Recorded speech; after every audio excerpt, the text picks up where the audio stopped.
बहुत पुरानी बात है। सरोजनीपुर नामक एक गांव था। उस गांव में रामलाल अपनी पत्नी कुंती और बेटी मौनी के साथ रहते थे। कुंती की एक देवरानी भी थी जो उसके देवर के गुजर जाने के बाद उनके साथ ही रहा करती थी। उसकी भी एक बेटी थी जिसका नाम दिव्या था। रामलाल दोनों बेटियों को एक जैसा ही प्यार करते थे, लेकिन उनकी पत्नी के आगे उनकी एक भी नहीं चल पाती थी। कुंती दोनों माँ बेटी को बिल्कुल भी पसंद नहीं करती थी। उसने अपने घर का एक पुराना सा टूटा फूटा कमरा उन दोनों को दे दिया था, लेकिन उसमें भी वो दोनों बहुत खुश थी। मौनी दिव्या को बिल्कुल भी पसंद नहीं करती थी, क्योंकि दिव्या दिखने में बहुत सुंदर थी। ऐसे ही एक दिन मौनी की शादी की बात चल रही थी। सुनो जी, कल लड़के वाले मौनी को देखने आ रहे हैं। सब इंतजाम ठीक से कर दिए हैं ना आपने? हाँ भाग्यवान, सारा इंतजाम कर दिया है। आप देख लीजिएगा, वो लोग मेरी मौनी को देखते ही रिश्ता पक्का कर देंगे। आखिर मेरी बेटी है ही इतनी सुंदर। और फिर अगले दिन लड़के वाले मौनी को देखने के लिए घर आते हैं। तभी मौनी सभी के लिए चाय लेकर आती है।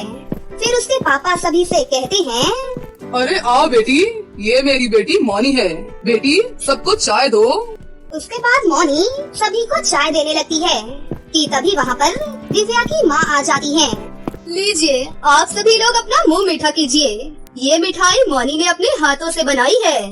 दिव्या भी वही कोने में खड़ी होकर सब कुछ देख रही थी। ये मेरे छोटे भाई की पत्नी है। वो तो अब रहा नहीं, लेकिन उसकी बेटी दिव्या है। अरे दिव्या बेटी, इधर तो आओ जरा बेटा। जी ताऊ जी, अभी आई। उसके बाद दिव्या वहाँ पर आती है और सबको नमस्ते कहती है। जी भाई साहब, अब हम चलते हैं और कुछ दिनों में हम आपको अपना फैसला बता देंगे। उसके बाद लड़के वाले वहाँ से चले जाते हैं, लेकिन मौनी और कुंती दिव्या को वहाँ बुलाने की वजह से बहुत गुस्से में थी। उसके बाद कुंती कमरे में अपने पति से कहती है, क्यों जी, आपने उनके सामने उस दिव्या को क्यों बुलाया? तो क्या हुआ भाग्यवान, वो भी तो हमारे घर की सदस्य है ना। अरे अपना ज्ञान बंद करिए।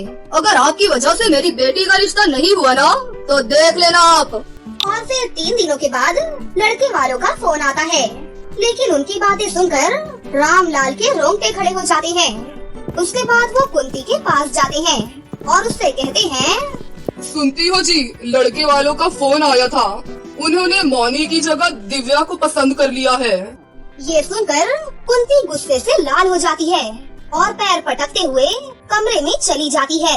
मैंने तुमसे कहा था ना, मैं आज ही इन दोनों माँ बेटी को घर से बाहर निकाल दूंगी। नहीं भाग्यवान, ऐसा बिल्कुल मत करना। वो लोग कहाँ जाएंगे, हमारे सिवा उनका है ही कौन। रमन लाल के लाख समझाने के बावजूद कुंती उसकी एक नहीं सुनती और उन दोनों को अपने घर से धक्के मारकर बाहर निकाल देती है। चलते चलते वो दोनों गांव के किनारे तक आ जाती हैं। तभी गांव के बाहर उन्हें एक छोटी सी झोपड़ी मिलती है। चलते चलते वो दोनों बहुत थक गई थी, इसलिए दिव्या की माँ वही जमीन पर थक कर बैठ जाती है। फिर दिव्या उस घर का दरवाजा खटखटाती है। कोई है? थोड़ा पानी मिलेगा क्या? मेरी माँ बहुत ज्यादा थक गई है। तभी अंदर से एक बूढ़ी अम्मा बाहर निकलती है। हाँ बिटिया, जरूर मिलेगा। अपनी माँ को अंदर लेकर आ जाओ। उसके बाद बूढ़ी अम्मा उन दोनों को पानी देती है। फिर दिव्या बूढ़ी अम्मा को अपने बारे में सब कुछ बता देती है। तुम लोग जब तक चाहे यहाँ पर रह सकती हो। जाओ जरा जंगल से लकड़ियाँ ले आओ, तब कुछ खाना पकाती हूँ। नहीं नहीं अम्मा, तुम कहाँ पर जाओगी? चलो मैं भी तुम्हारे साथ चलती हूँ लकड़ी बीनने। ठीक है बेटा, चलो। फिर दिव्या अम्मा के साथ लकड़ी बीनने जंगल में चली जाती है और वो लोग खूब सारी लकड़ियाँ जंगल से इकट्ठी करके उसे लेकर घर आने लगती हैं। घर आकर वो देखती हैं कि दिव्या की माँ कुछ बना रही है। अरे तुम्हारी अम्मा तो कुछ पकाने भी लग गयी। चलो अम्मा तुम बैठो, मैं तुम्हारे लिए गर्मा गर्म रोटी सेक कर देती हूँ। दिव्या चल तू अम्मा को गरम गरम रोटी परोस। फिर दिव्या की माँ खाना बनाने लगती है और दिव्या बूढ़ी अम्मा को गरम गरम रोटी परोसती है। अम्मा पहली बार इतना टेस्टी खाना खाकर बहुत खुश हो जाती है, लेकिन देखते ही देखते वो अम्मा एक सुंदर परी के रूप में बदल जाती हैं। मैं तुम दोनों से बहुत खुश हुई। मैं तुम्हें कुछ देना चाहती हूँ। दिव्या चलो तुम मेरे साथ चलो।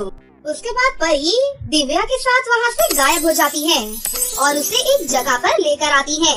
ये देखो दिव्या, ये मेरा जादुई लहंगे का टावर है। इसमें 3 मंजिल है और लंबी सीढ़ियाँ भी। तुम्हें हर मंजिल पर एक जादुई लहंगा मिलेगा जो तुम्हारी कोई भी एक इच्छा को पूरी करेगा। जाओ दिव्या, तुम्हें जो भी चाहिए वो मांग लो इनसे। आओ दिव्या आओ, कर लो अपनी इच्छा को पूरी। उसके बाद दिव्या पहली सीढ़ी चढ़ती है और पहली मंजिल पर पहुंच जाती है। वो इधर उधर देखती है तो वहाँ बहुत ही सुंदर नजारा था कि तभी वहाँ पर एक लहंगा प्रकट होता है। बोलो दिव्या बेटी, तुम्हें मुझसे क्या चाहिए? क्या आप मुझे और मेरी माँ के रहने के लिए एक छोटा सा घर दे सकती हैं? क्यों नहीं दिव्या, मैं जरूर दे सकती हूँ। पहले तुम दूसरी और तीसरी मंजिल पे भी जा करके अपनी इच्छा बोल दो, फिर हम तुम्हारी सारी इच्छा एक साथ पूरी कर देंगे। फिर दिव्या आगे की सीढ़ी चढ़ती है और दूसरी मंजिल पर पहुँचती है। वो इधर उधर देखती है कि तभी वहाँ पर दूसरा लहंगा प्रकट होता है।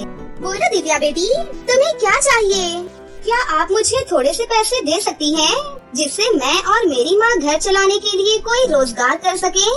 बिल्कुल दिव्या बेटी, जब तुम अपने नए घर पहुँच जाओगी तो तुम्हें वहाँ पर पैसे भी मिल जाएंगे। दिव्या सीढ़ी चढ़कर तीसरी मंजिल तक पहुँचती है। वहाँ पर हर तरफ सुंदर सुंदर पेड़ थे। तभी वहाँ पर तीसरा लहंगा भी प्रकट होता है। बोलो दिव्या बेटा, क्या चाहिए तुम्हें? अब तो मुझे कुछ भी नहीं चाहिए, मेरी तो दोनों ही इच्छाएं पूरी हो गई हैं। दिव्या बेटा, तुम बहुत ही भोली हो और मन की बहुत अच्छी हो।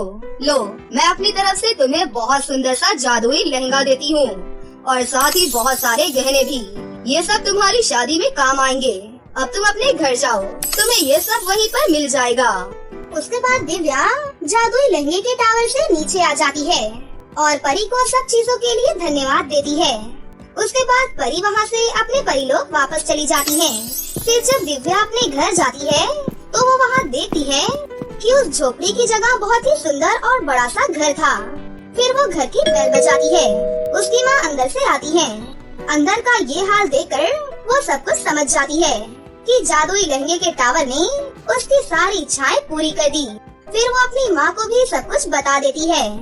लेकिन एक दिन अचानक कुंती को ये बात पता चल जाती है, जिससे वो जल भुन जाती है और अपनी बेटी मौनी को सब कुछ बताती है और उसको भी परी के पास जाने को कहती है। फिर मौनी परी के पास जाकर उसे अपनी झूठी मनगढ़ंत कहानी बताती है। लेकिन फिर मौनी बारी बारी सभी लहंगों से दिव्या के लिए सब कुछ बुरा ही बुरा मांगती है, जिसका सब कुछ उल्टा हो जाता है।